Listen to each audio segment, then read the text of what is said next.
It makes a mockery of the title. These are not the words of some disgruntled fan tweeting from their couch. These are not the words of a bitter journalist looking for a headline.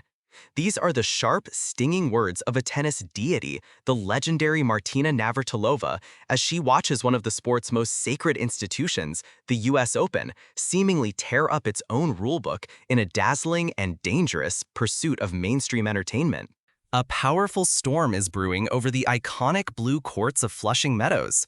A controversy so intense, it's creating a schism in the world of professional tennis, pitting legends against organizers and threatening to turn a prestigious Grand Slam event into what its harshest critics are now calling a glorified exhibition.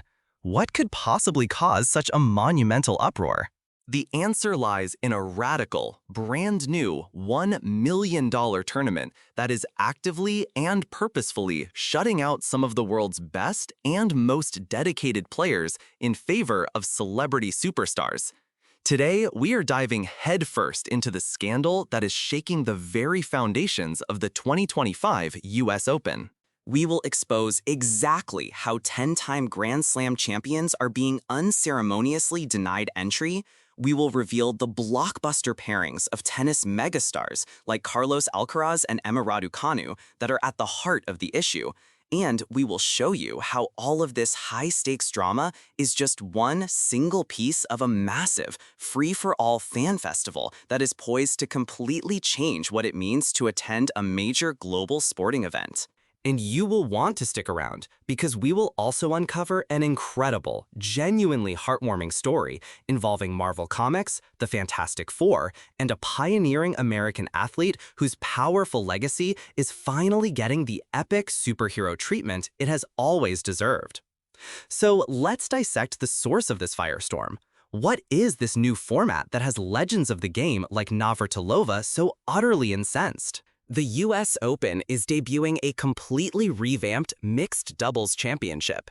It's designed to be a flashy two-day spectacle with a staggering, life-changing $1 million prize for the winning team. On the surface, it sounds like a brilliant innovation. The announced pairings are a fan's absolute dream come true, a fantasy league brought to life. You have the explosive, all-action game of Carlos Alcaraz teaming up with the Grand Slam-winning sweetheart of Britain, Emma Raducanu. You have the relentlessly dominant force of Jannik Sinner playing alongside the rapidly rising American star, Emma Navarro. And in a touch of pure nostalgia and class, the legendary Venus Williams is stepping back onto the court, partnering with the 7-foot-tall serving machine, Riley Opelka. It is a lineup meticulously engineered for maximum star power, for primetime television ratings, and for generating explosive social media buzz. But here's the toxic catch, the dark secret lurking behind these glittering made-for-TV pairings. The entire system for entry and seeding into this incredibly lucrative tournament is not based on who is the best at playing doubles. It's not even a consideration. Instead, the organizers are exclusively using the players' singles rankings to determine who gets in. Just let that sink in for a moment. It's the equivalent of telling the world's greatest symphony orchestra that they can't play at Carnegie Hall because the promoters would rather have a handful of famous pop stars try to play violins for the first time. The inevitable and deeply unfair result? A complete and utter betrayal of the athletes who have dedicated their entire careers, their entire lives, to mastering the intricate art of doubles. Consider the heartbreaking case of Katerina Siniakova. If that name isn't immediately familiar, it should be. She is a giant of the doubles game, a dominant force who has won an incredible 10 Grand Slam doubles titles and is a former world #1. She is, by any objective measure, one of the greatest doubles players of her generation. Yet, under this new, celebrity-obsessed system, she failed to qualify for the tournament.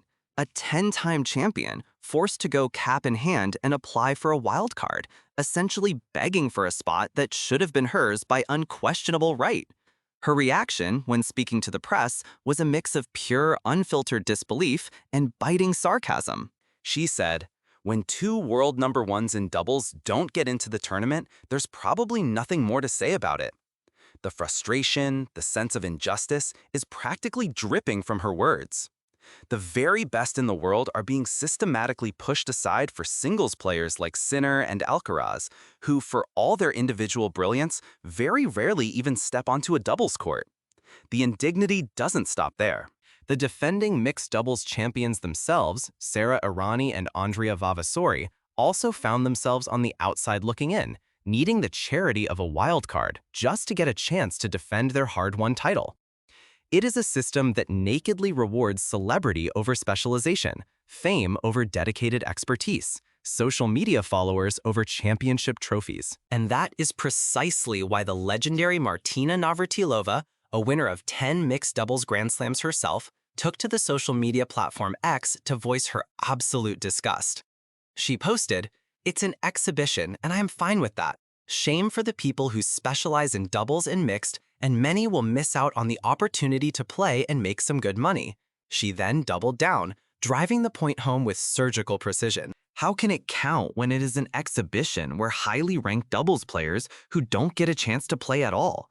That is just wrong. Makes a mockery of the title. Just IO. The debate is absolutely raging across the tennis world, and if you find this clash between sporting integrity and pure entertainment fascinating, do us a favor and hit that like button. We are only just getting started.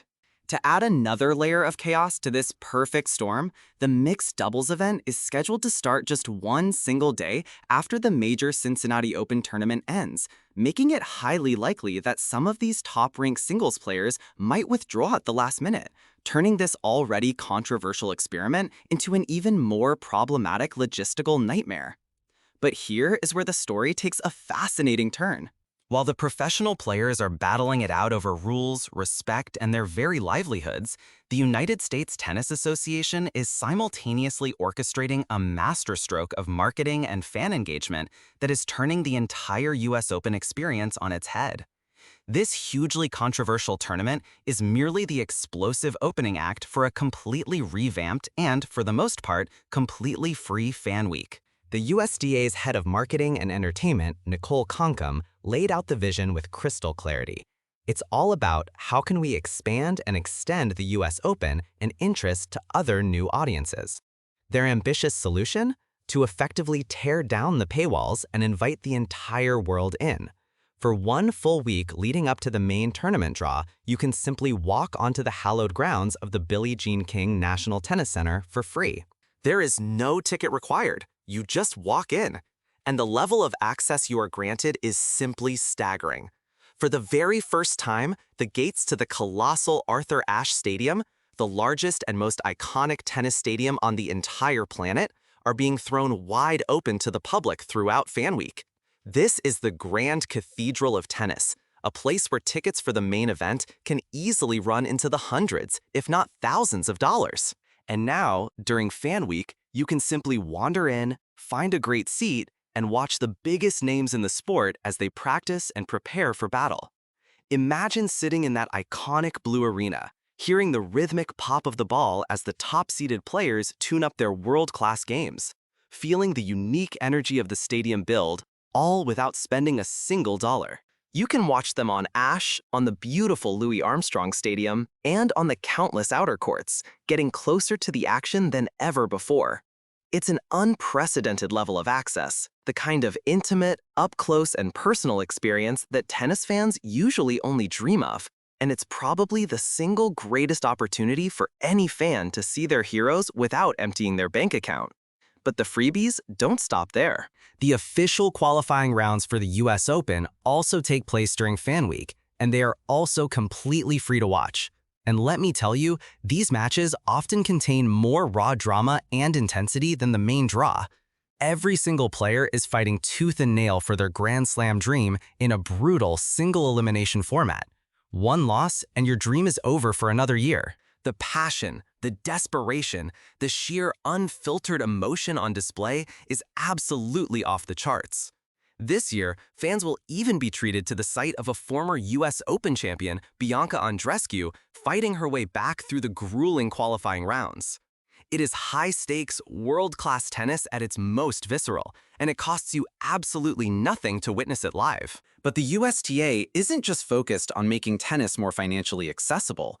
They're on a mission to make it cooler, to weave it directly into the very fabric of modern pop culture. And their secret weapon in this campaign is the global entertainment powerhouse, Marvel Comics. As one of the centerpieces of Fan Week, the US Open is giving away an astonishing 40,000 custom-made, limited edition Marvel comic books. This isn't their first venture into the world of superheroes. Last year, they collaborated on a comic that cleverly reimagined tennis stars like Carlos Alcaraz and Naomi Osaka as members of the Avengers. The 15,000 copies they produced were snatched up almost instantly, proving the concept was a smash hit. This powerful partnership makes perfect strategic sense when you remember that Marvel is a crown jewel in the vast Disney empire, which also owns ESPN, the US Open's primary domestic broadcast partner. It's a flawless piece of corporate synergy in action. But this year's comic book is something truly special, something with real historical weight and emotional depth. It's not just about putting current tennis stars in flashy superhero costumes. It's about honoring a true American hero, a trailblazer who changed the world. The official theme for the 2025 US Open is 75 years of breaking barriers. This theme commemorates the 75th anniversary of the moment Althea Gibson shattered the color barrier, becoming the first Black person to ever play at the US Lawn Tennis Championships, the precursor to the modern US Open. She faced down prejudice and broke through racial barriers in a sport that was overwhelmingly white and exclusionary. So this year's commemorative comic book celebrates her incredible, courageous legacy. The story is set at the US Open and brilliantly weaves Althea Gibson's real-life biography and her groundbreaking accomplishments into a brand new adventure alongside one of Marvel's most beloved and iconic super teams, the Fantastic Four. The timing is also marketing genius, with the comic book giveaway happening just a few days after Disney and Marvel Studios released the highly anticipated The Fantastic Four: First Steps movie. It represents a powerful and creative way to introduce Althea Gibson's monumental story to a new, younger generation that might know all about Dr. Doom and the Silver Surfer, but not about the real-life heroes who fought injustice right here on Earth. And the impact of this tribute has been profoundly moving. Nicole Cancom shared how Althea Gibson's own family has embraced the project with open arms. She said, "Althea's estate, her family, loves it. Her niece was moved to tears after reading the story." To receive that kind of deep emotional validation from the family of the very person you are trying to honor is just incredible. What a truly amazing and creative way to celebrate a pioneer. If you want to see more stories about the fascinating intersection of sports, history, and culture, make sure you are subscribed so you don't miss our next deep dive. So, how can you get your hands on one of these 40,000 highly collectible comic books? You will need to sign up for the free Fan Access Pass, which is a simple app. The organizers are using this digital system to ensure a fair distribution. As Cancom explained, we also want to make sure that people aren't coming and taking like 20 comic books themselves. So, once you redeem your Fan Access Pass, that's your ability to retrieve one comic book. The pass also gives fans a chance to win other exclusive prizes and generally enhances the entire Fan Week experience. So, when you step back and put all of these disparate pieces together, a truly fascinating and complex picture of the future of sports entertainment begins to emerge.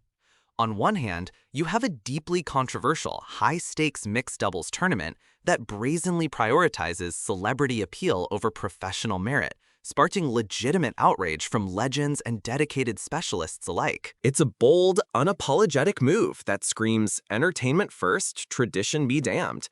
But on the other hand, you have an unprecedented and genuinely wonderful fan outreach program that is making the sport of tennis more accessible, more inclusive, and more welcoming than it has ever been before. Free access to the world's biggest and most famous tennis stadium, hours of free world-class tennis, and a brilliant, culturally significant collaboration with a pop culture behemoth like Marvel to honor a trailblazing American hero. The US Open is no longer just a 2-week tennis tournament for the wealthy and connected. It is being actively transformed into a 3-week mega event, a sprawling festival that truly caters to everyone, from the die-hard tennis purist and the high-rolling celebrity to the casual family just looking for a fun and affordable day out. It is a bold and perhaps incredibly risky strategy. Is this the new blueprint for all major sporting events in the 21st century? A calculated and complex blend of high-stakes drama, free and inclusive fan experiences, and savvy pop culture crossovers, all meticulously designed to capture the widest possible audience? Or is it a dangerous and slippery slope, a path that risks alienating the passionate core of the sport in a relentless pursuit of mainstream appeal and television ratings? The answer, it seems, will unfold on the courts and in the sprawling, now free grounds of Flushing Meadows. Let us know what you think of this bold new direction in the comments.